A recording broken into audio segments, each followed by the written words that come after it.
சங்கீதம் 79. ஆசாபின் சங்கீதம். தேவனே, புறஜாதியார் உமது சுதந்திரத்தில் வந்து உமது பரிசுத்த ஆலயத்தை தீட்டுப்படுத்தி எருசலேமை மண்மேடைகளாக்கினார்கள். உமது ஊழியக்காரரின் பிரேதங்களை ஆகாயத்து பறவைகளுக்கும் உமது பரிசுத்தவான்களின் மாம்சத்தை பூமியின் மிருகங்களுக்கும் இரையாக கொடுத்தார்கள். எருசலேமை சுற்றிலும் அவர்களுடைய இரத்தத்தை தண்ணீரைப் போல சிந்தினார்கள். அவர்களை அடக்கம் பண்ணுவாரும் இல்லை. எங்கள் அயலாருக்கு நிந்தையும் எங்கள் சுற்றுப்புறத்தாருக்கு பரியாசமும் சக்கந்தமும் ஆனோம். எதுவரைக்கும் கர்த்தாவே, நீர் என்றைக்கும் கோபமாயிருப்பீரோ? உம்முடைய எரிச்சல் அக்கினியைப் போல் எரியுமோ?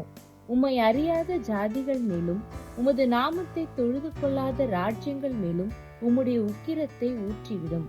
அவர்கள் யாக்கோபை பட்சித்து அவன் குடியிருப்பை பாழாக்கினார்களே. பூர்வ காலத்து அக்கிரமங்களை எங்களுக்கு விரோதமாக நினையாதேயும்.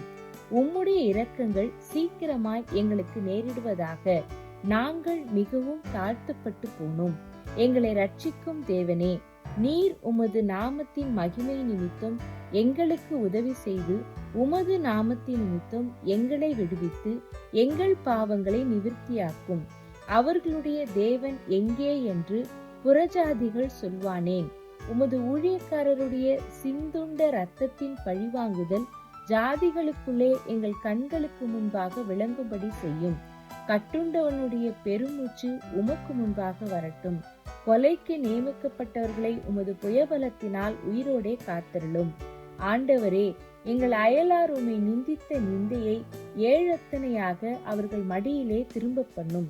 அப்பொழுது உம்முடைய ஜனங்களும் உம்முடைய மேய்ச்சலின் ஆடுகளுமாகிய நாங்கள் உம்மை என்றென்றைக்கும் புகழுவோம்.